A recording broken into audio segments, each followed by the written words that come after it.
રાધનપુરની શેઠ કેબી શાળા એટલે રાધનપુર શહેરની ટોપ શાળા ગણવામાં આવે છે. આ શાળા 1952માં રાધનપુર કેળવણી મંડળની સ્થાપના થઈ હતી. શરૂઆતના 20 વર્ષમાં રાધનપુર સમિતિ અને મુંબઈ સમિતિ એમ બે સમિતિઓ હતી. સને 1972માં વહીવટ મુંબઈ ખાતે લાવવામાં આવ્યો હતો. ત્યારથી આ વહીવટ મુંબઈથી થાય છે. આમ રાધનપુર કેળવણી મંડળ 65 વર્ષથી વધુ રાધનપુર શાળાનું સંચાલન કરે છે.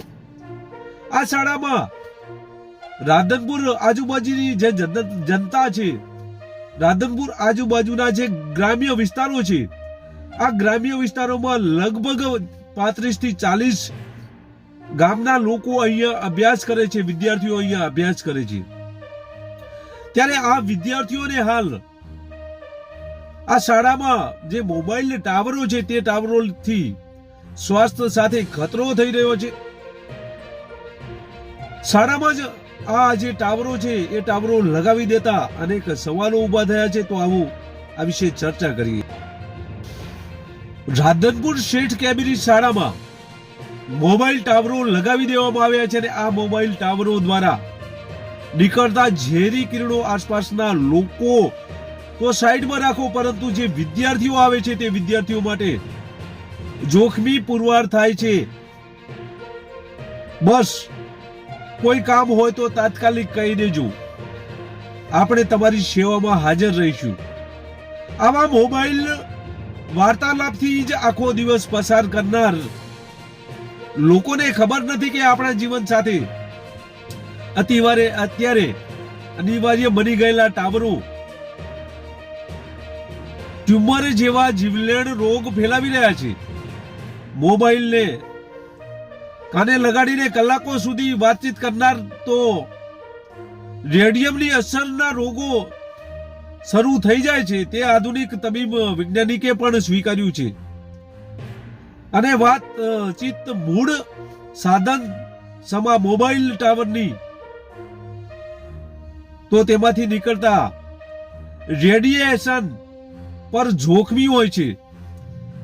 આથી શાળા, હોસ્પિટલ જેવા સ્થળોની આજુબાજુ આ ટાવરો ઉપર રાજ્ય સરકારે પ્રતિબંધ લગાવેલો છે અને કડક સૂચના આપવામાં આવી છે કે આવી કંપનીઓએ આ રીતે આવી જાહેર જગ્યાઓએ આ ટાવરની મંજૂરી ના આપવી. તો રાધનપુર શહેરમાં આડેધડ મોબાઈલ ટાવરો દ્વારા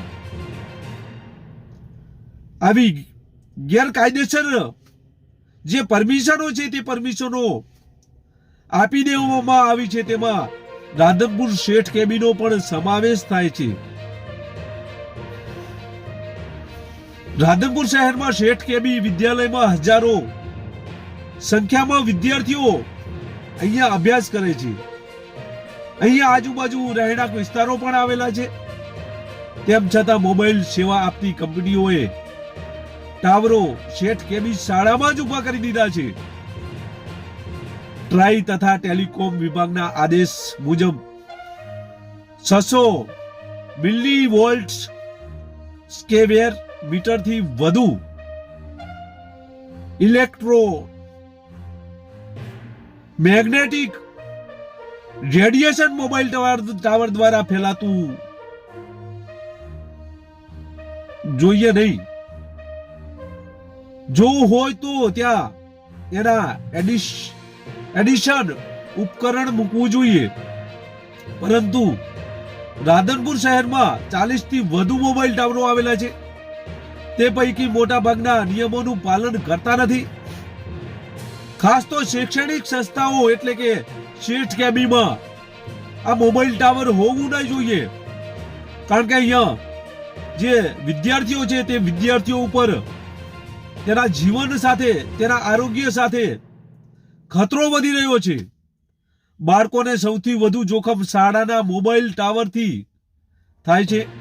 આ ચોંકાવનારી બાબત ગણી શકાય, કારણ કે મોબાઈલ ટાવરમાંથી અધિક માત્રામાં નીકળતા ઇલેક્ટ્રોનિક મેગ્નેટિક રેડિયેશન EMR થી બાળકોના માથાના દુખાવા, કેન્સર સુધીના જીવલેણ રોગો થઈ શકે છે.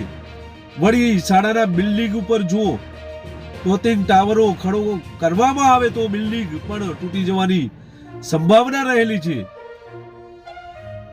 રેડિયેશન ના આ જોખમી રોગ થઈ શકે છે. રાધનપુર શહેરમાં 40 થી વધુ આ રીતે ટાવરો આવેલા છે. તે પૈકી શેઠ કેબીમાં આ જે ટાવર છે તે રેડિયેશનથી જોખમી રોગ થઈ શકે છે.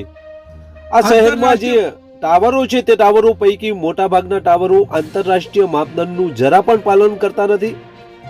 જે મોબાઈલ ટાવરો 601 મિલીવોલ્ટ્સ સ્ક્વેર મીટર પર ઇલેક્ટ્રોમેગ્નેટિક રેડિયેશન ફેલાવી રહ્યા છે તથા સામાન્ય રોગોથી જીવલેણ બીમારીઓ થઈ શકે છે તેમ national institute of environment health science તથા તબીબો જણાવે છે, જેમાં ગર્ભપાત, બ્રેઇન ટ્યુમર અને કેન્સરનો પણ સમાવેશ થાય છે.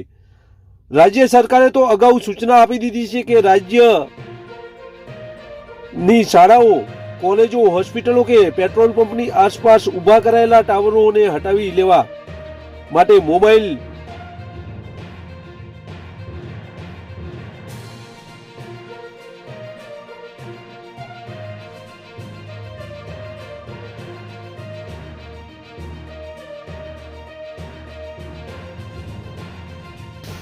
રાજ્ય સરકારે આવી શાળાઓમાં આવા ટાવરો ઉપર પ્રતિબંધ મૂક્યો છે. તેમ છતાં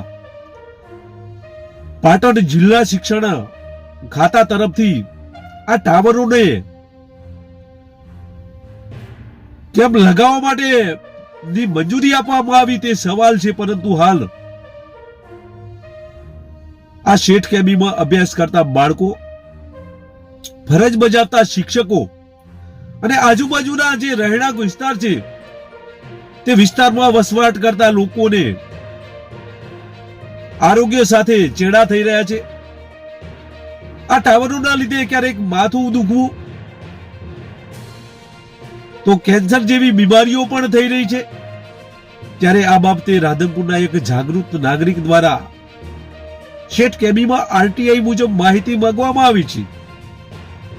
આ માહિતી આવ્યા બાદ આજે અરજદાર છે, આ નાગરિક છે, તેના દ્વારા હાઈકોર્ટમાં પિટિશન કરવામાં આવશે તેવી પણ તેણે મીડિયા સમક્ષ રજૂઆત કરી હતી. ત્યારે હાલ તો આ રાધનપુર શેઠ કેબીમાં ટાવરો ઊભા છે. ત્યારે